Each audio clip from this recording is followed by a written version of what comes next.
would you consider the Calvinistic teaching of regeneration prior to faith a form of Gnosticism? Now, let me stop there.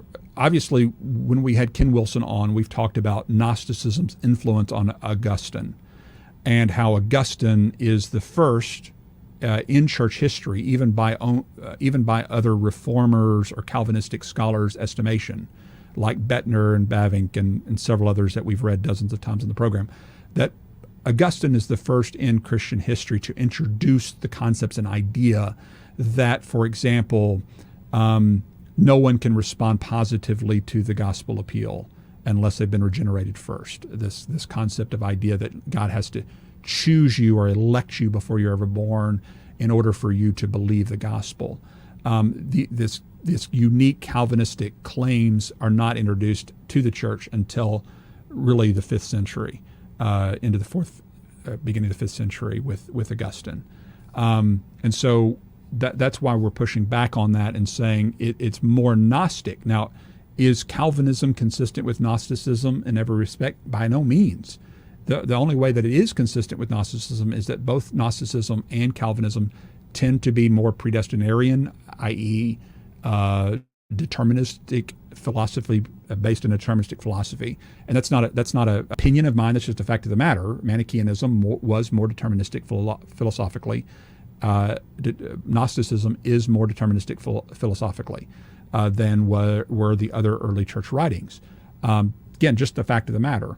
And so, yes, you can say there is Gnostic elements with regard to the philosophy of determinism that are similar to what we see in the claims of Augustine.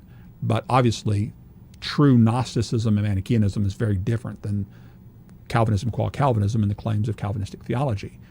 If they were true Gnostics, they wouldn't be Christian at all. I wouldn't consider them brothers in Christ.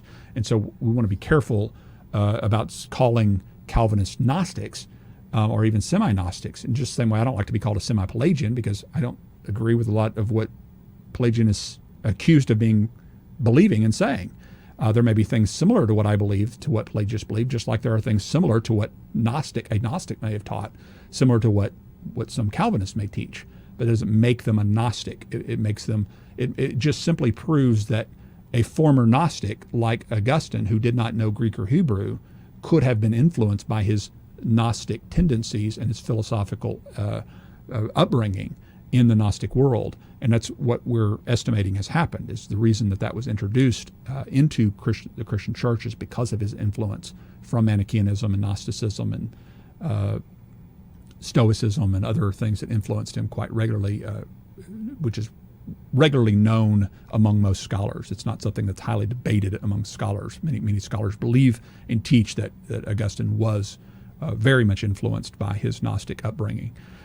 So with that said, the question goes on to say, so is that a form of Gnosticism, or are they just using eisegesis? Of course, whoever's wrong is using eisegesis. Eisegesis is reading into the text versus bringing truth from the text. Whoever's theology is wrong is obviously using some form of eisegetical theology or eisegetical methodology.